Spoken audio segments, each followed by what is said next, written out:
What's going on, guys? This is Andy at Louisiana Firearms. Welcome back. We're here to film a pretty special video today. We have the Bushmaster ACR, which is a pretty rare weapon we got our hands on. We were provided actually 2 of these for today's video. We got a couple buddies that were willing to lend a helping hand and let us film with these. Super stoked to be able to use these guns. You know, being Call of Duty fans growing up, being able to shoot one of these was kind of a dream. Now it's happening. So it's a pretty cool situation we're in for this video. This one right here, Bushmaster ACR. This is made in the Wyndham warehouse, manufactured in Wyndham.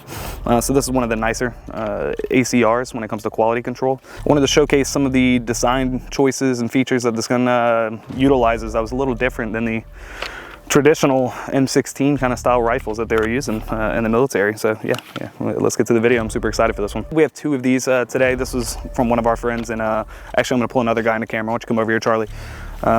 He also has another Bushmaster ACR in the Wyndham warehouse. So 2 of the best ones you can get right now, and you can kind of see they're both set up pretty different. This one's more stock FDE, and it's all factory parts, and he kind of went with the aftermarket support, just trying to make it a little more suitable to you, how you like to run your weapons and all that. So just give us kind of a rundown why you have your setup and how you got your hands on the rifle in general. So I got my hands on it from a shop in New York. Actually called me, said, hey, if I was interested in getting it, suggested it down here to you guys, and picked it up. Yeah. And I was going for more of the Call of Duty vibe. I don't blame you. I don't blame you. 2009 when it came out, I was like, oh, that's my rifle. I've always wanted it. Yep. So I went with the aftermarket handguard from Templar Precision. They're the ones keeping the weapon alive right now. Yep. They make anything from new lowers if you want, whole new uppers, different calibers. The only guys doing it.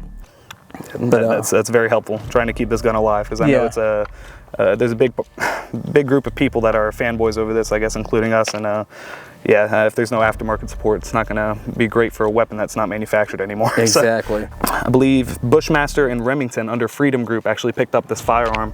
Bushmaster was going to handle the civilian kind of side of the firearm, and then Remington was going to handle the military side of the firearm. So there's kind of different distinctions between the Remington ACR and the Bushmaster ACR, which were both being manufactured at the same time. But what's the difference with the Remington ACR compared to the Bushmaster? So the Remington, you have your flex fire capabilities and fully automatic. Yep. And they were doing different handguard choices for the government, and they had caliber conversion kits like the 300 Blackout, and they had different short barrel rifles, and they had the 1.7 twist with theirs. Okay. Where this one right here, the 1.9 twist. 1.9. And it's a heavier Colt type barrel, because you can see you still have the grenade launcher notch on here. Gotcha. So yes, indeed. That's the main difference between the 2. Okay, gotcha. Well, there's a lot of history to this gun, man. I really like it. I wish it would have stayed more relevant, I guess, in the industry. I have a feeling that it came out in a bad time. I mean, they price pointed it at $1,500 when they first announced it, released more like at $2,700. And then the aftermarket support, they said they're going to have caliber conversion kits for like 300 Blackout. Never came about. Okay. So yeah, that would make sense why it didn't work in the civilian sector. Yeah, sadly. And I know in the military side of things, they're running M16s, just moving on to M4s. So a lot of retrofitting would have had to come in place for the ACR to actually become duty use. Yeah, they would have had a lot of... We're going to showcase it, do a little bit of shooting. We got a nice target display for this time. So yeah, excited to see how y'all like it. I know it's one of my favorite 5.56 This is probably my favorite 5.56 to shoot. Yeah. As silly as that sounds, I love this thing. It's just so nice. Yeah, they're very pretty and ergonomic and all that. So if you ever get your chance to get your hands on one, please go shoot it. It's a really nice rifle. But yeah, let's get shooting. All right, let's do it. Yes, indeed. Okay, so we're going to run a build drill with the ACR real quick, see how that goes. And that's not your Apple Watch, is it? No, this is the Sterling timepiece Fraser right here. Picked it up pretty recently. I think it's a pretty slick looking watch. Yeah, this one's got the quartz movement. They also have automatic movement watches, which are pretty nice. The owner, Tom, he's serving in the British military right now, and their company supports military charitable organizations. I know 10% of their profits gets donated to military charities. So I'm a big fan of their company, and that's why I chose to pick this one up right here. So yeah, ready? 6 shots to the chest, A-zone. Gonna get a beep. Okay. Beep. That's 6? Yeah, I think. Okay. Charlie! It's not bad. I'm bad at this. Let's run it back. All right, give me a beep. Beep. Oh! I guess I should know to have this sighted for 100. Or you just suck. I suck, bro. All right, Charlie. your attempt at the bill drill. 6, A zone. Okay. I'll get you the beep, and beep.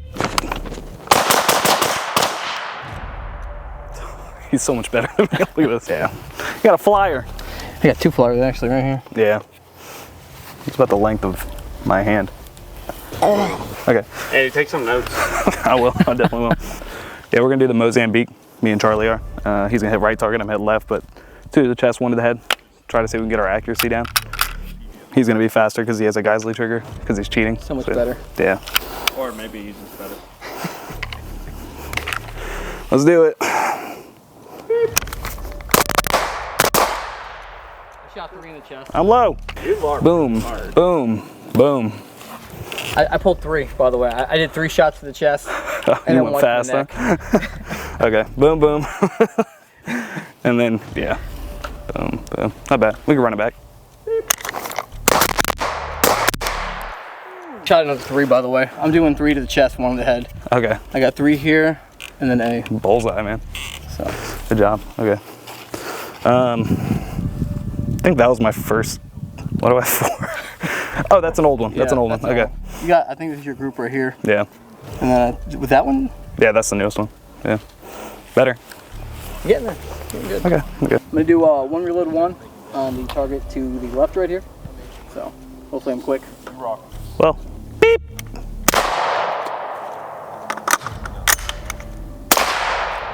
There you go. That was better.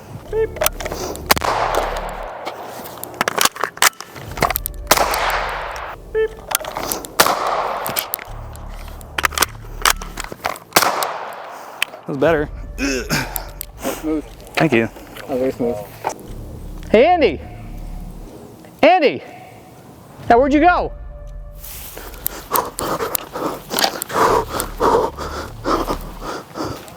What's up? I've been looking for you. Oh, all right, let's get this shit. Let's go. Alrighty, so I'm just gonna go over some of the basic disassembly on the Magpul Masada, Remington ACR, Bushmaster ACR, whatever it's called. CZ Bren 2, Scar H, Scar L. What is this gun? But yeah, let's go over the basic disassembly. Okay, so what I like about this gun, they made all the tolerances not too tight, and that's another reason why it would have worked pretty well in the military if it seen more adoption. But I mean, honestly, you can see through a lot of this gun. I mean, you drop the mag, I can see straight through the receiver by the bolt down through the magazine well, so I'm looking at the grass right now. So yeah, but it just allows the gun to not get gunked up too much, you know, in a sandy environment, dirty environment. This gun will still be able to push through that.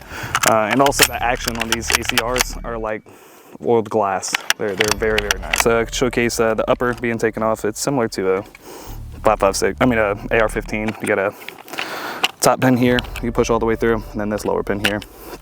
So you push those 2 pins. Just didn't have the pin all the way up, so yeah.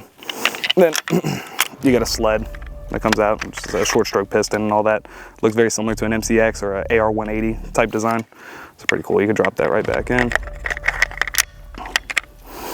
And then pop this bad Larry right back on there. And it's just super easy to line up the holes and all that. That's what she said. Yeah. And then to get the, we talked about different caliber conversions and barrel lengths. You can walk around with a 300 blackout barrel, and I'll show you how easy it is to get this thing out. But this, you do lock your bolt to your rear, and then there's another takedown pin right there. There we go. And the handguard comes right off like this. It exposes all the innards of the barrel and all that, and you can see the piston. This has this tool built into it, which is really neat, because you could take this and break it down like a lever, and there's a little detent. This has to be pressed down, but the tool makes it to where if you press down and twist, it activates that, and then you can pull the whole barrel assembly out like this, exposing the piston and all that. So if you want to go from your 16-inch to a 14.5 or a 10.5, whatever it be, it's pretty simple. And you drop the barrel back in until it seats like that, and then you're going to press down with your thumb on the detent this time. After you get this seated all the way, yeah, you press down on the detent with your thumb, and you'll hear that ratcheting system. And you pop that back up, and then the handguard goes right back on. Pretty simple. And too easy. I really do like this gun. It's so easy. It's super lightweight as well. I wish this gun would have succeeded in the military and still in the civilian market. We spoke earlier, back in 2010, this gun needed aftermarket support, but it came out in a time where you couldn't just go on optics plan and have something at your door next day. So unfortunate to see it go the way it went. We'll be at SHOT Show in less than 20 days, so maybe Magpul or Bushmaster will pull something out that we weren't expecting. But yeah, I really like the ACR, man. This is such a neat rifle. I'd love to have one myself one day, but we're thankful all these guys were able to bring them out and let us test fire them. Let us know what you think about the gun. This thing feels like it was designed to be suppressed. We shot it with a Surefire SOCOM 7.62 Mini and a Surefire RC3. So we tried a traditional baffle stack can and then a flow-through can on both ACRs we had here. So yeah, I'm super impressed, and I love the different ways you can have it set up with the different types of rails, the aftermarket lowers and uppers. So yeah, let us know what you think about the gun, and we really appreciate you watching the video. So thanks, guys.